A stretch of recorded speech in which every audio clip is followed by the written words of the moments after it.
Betrayal.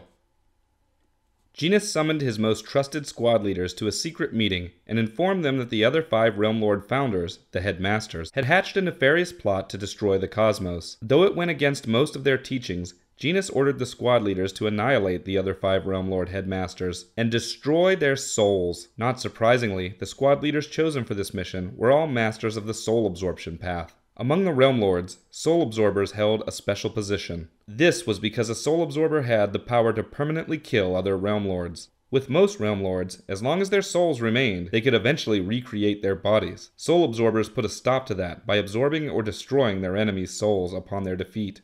Though Genus ordered his trusted squad leaders to destroy their enemies' souls, not absorb them, Dacheldor did not listen. He took to the job of killing one of the 6 founding Realm Lords without questioning Genus, but did not believe absorbing the enemy's soul would be a problem for him. Unlike many of the other soul absorbers, Dacheldor had experienced suppressing the minds of numerous souls for more than 2 billion years. Thus, when he destroyed one of the 6 founding Realm Lords, he absorbed the being's soul and gained all his knowledge. This not only made him immensely more powerful, but alerted him to the horrifying truth. The 5 Realm Lord headmasters had not plotted to destroy the cosmos. They actually plotted to destroy Genus. Genus had discovered a new level of Realm Lord capability and believed he could sacrifice realms to gain power. The other 5 founders quickly placed binding curses on Genus that stopped his power from working and kept him from being able to attack them. Before they could inform anyone else of Genus's actions, he instructed 5 soul absorbers to destroy the other founders, thus freeing him from their hold. By the time Dacheldor learned this, the other 4 soul absorbers had also destroyed their targets. This left Genus free to rain destruction down on the cosmos. He pushed his spiritual power through the great vortex at the base of the Prime Realm and began cracking entire realms. The Realm Lords tried to battle Genus, but his power had become too great. He killed more than half the Realm Lords he had originally trained and managed to turn a large number of the others to his side. Darkfire became Genus's second-in-command and single-handedly held back those Realm Lords led by Dacheldor, knowing his friend's tricks well. Dacheldor attempted to persuade Darkfire to switch sides, but his attempts were no use. Darkfire saw more power in following Genus, and in the end, Darkfire always sided with power over friendship. Dacheldor sought Bylon in hopes he would be able to persuade his brother to change his mind, but was unable to find him anywhere. It seemed Bylon's plan to train to become a Time Lord was well underway, but had removed him from time entirely, at least for now. Though he did not find what he was looking for, the ordeal reminded Dacheldor that time moved differently in different realms, and this gave him an idea.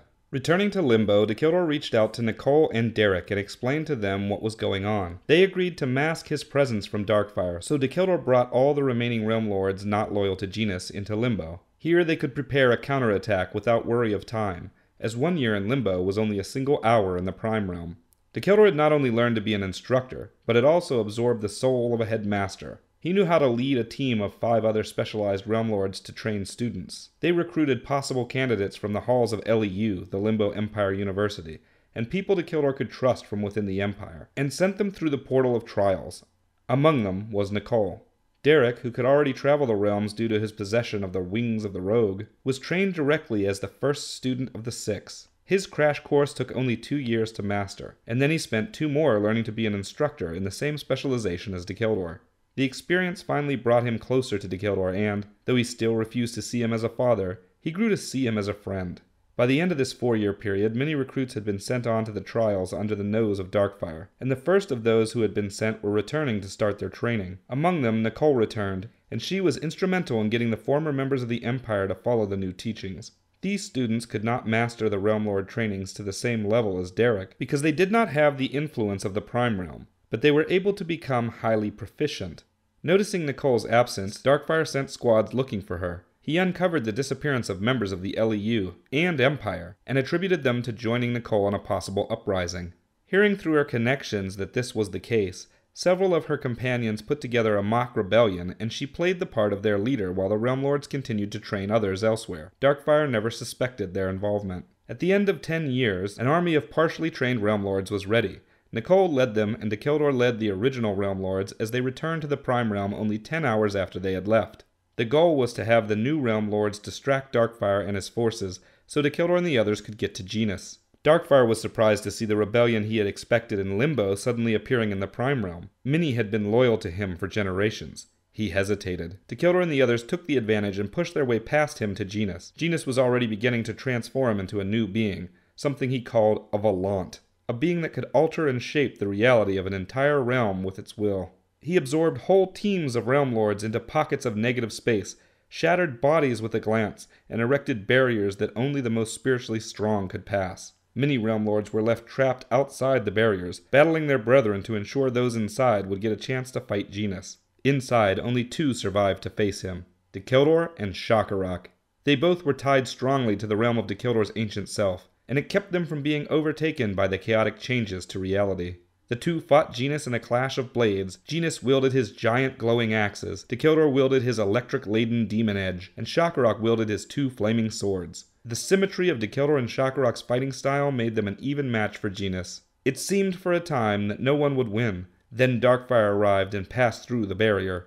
Genis commanded Darkfire to take down Shakarok, knowing he could defeat Dacheldor if he was on his own. But Darkfire did not respond. He looked at his old friend battling his new master. He looked at those who followed him, struggling against him. He closed his eyes and breathed out a sigh. Darkfire blasted Genis in the back with a massive burst of black fire.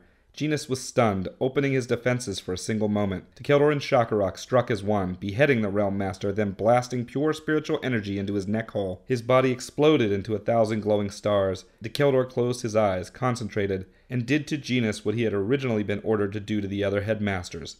He destroyed his soul. The Realm Lords that had been loyal to Genis surrendered under the order of Darkfire. Dacheldor shook Darkfire's hand, remarking he was glad Darkfire came around in the end. Darkfire was insulted. It had always been his plan to double-cross Genis. He had just planned to do it after learning the secret to his new power. The center was rebuilt and new headmasters were elected. Among them, Darkfire was chosen to replace Genis. Doing so ensured those Realm Lords who had been loyal to him would continue to ally with the center. Dacheldor was also elected, but he refused. He saw his place as part of the center directly, not as an instructor or leader of the Realm Lords. New protections were put in place to ensure the headmaster's activities were overseen by the rest of the center. New laws were made prohibiting uprisings and the behavior that had led to the original conflict. New Realm Lords were trained to police the Realm Lords themselves, as sort of Realm Lord hunters. The center elected its own leaders, separate from the headmasters, to keep the instructors from using the center for their own agendas. The school returned to training new Realm Lords, starting by completing the training of those Realm Lords who were trained in Limbo. The center returned to protecting the realms, now under the leadership of a Realm Lord named Michael Titan. The Realm Lords the center originally employed restored the realms affected by the attack. On the surface, all was returned to functioning status, and things were more secure than ever. But under the surface, grudges and mistrust remained for years to come.